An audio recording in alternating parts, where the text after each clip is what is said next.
Now, here's where I'd like us to focus, because this is crucial. I'm sorry, but they need you. Wow. They're calling Ohio. We're on our way. You're back in 90 seconds. We'll pick this up after, okay? Where do we stand now on Road 270? We add up electoral votes right now. Mexico being on the president's side, he has 249 electoral votes. Romney has 191. They're obviously thrilled right now in Chicago. Both. We're calling both, and we're ready to go to Chicago. Tess? I'll get estimates from Boston. Thanks. Let's get Ben standing by. If as predicted, I don't see Sloan. Is that Sloan out there? We'll go without her.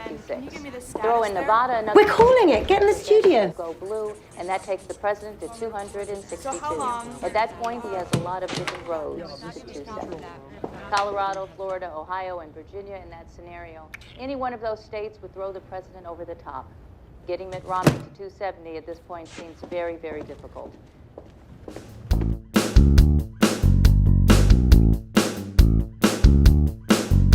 I don't know who told you you're a bad guy, but somebody did. Somebody along the way. Somebody or something convinced you of it because you think you're a bad guy, and you're just not. I'm socially inept, but even I know that. So because you're a bad guy, you try to do things you think a good guy would do. Like committing to someone you like, but maybe don't love. Sweet, smart, wholesome Midwestern girl.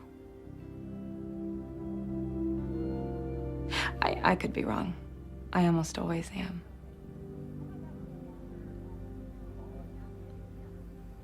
Why are you single?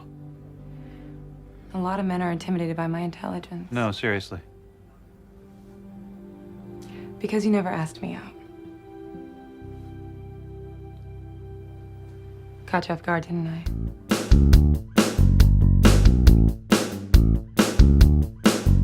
So... Are you talking to me? Yeah. And you know you're not speaking right now. When you asked me why I was single, and I said it was because you hadn't asked me out, I thought it was my last day. I know. And honestly, it just sounded like a good line. I hardly ever land those. I took it as a joke. You did. I mean, it was. Good. All right. All right.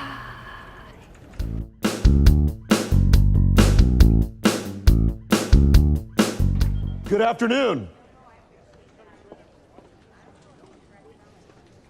I'll tell you, Mr. Geary, this isn't the best time. You two are a couple. We're not, but maybe we can do this later. No, you are. I have a signed letter declaring that you are. It was sitting in my office in a pile of things I hadn't gotten to yet. Somebody ratted us out? Yes.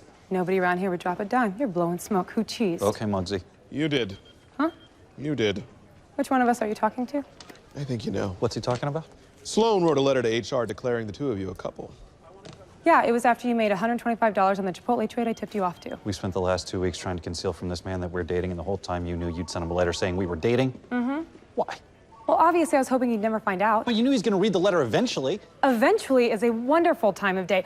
This was a cross that bridge when we get to it situation for me. And here we are. We're at the bridge. Wyatt. Is lying to corporate something you do habitually? Don and I like to make decisions about lying on a case-by-case basis.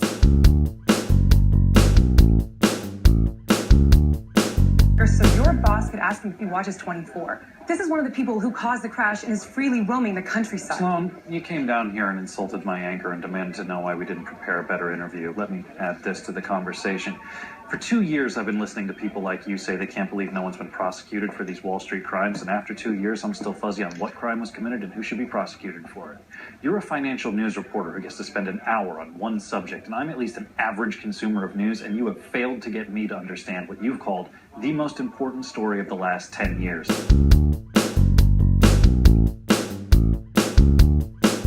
Can I bring something else up? We aired the story 27 hours ago, so yeah, now's the time. We aborted the interview with Sweeney tonight. I did. I did. Should you have? I don't know. I was suddenly in a position where I was asking questions I didn't know the answers to about our own story. If it hadn't been our own story, wouldn't you have kept going? Did you disclose that to the Genoa producers? No, you lied? How has a TBI for which you received a Purple Heart affected? Yes, he would have kept going. I shut him down. It was live. That doesn't air. make us look great.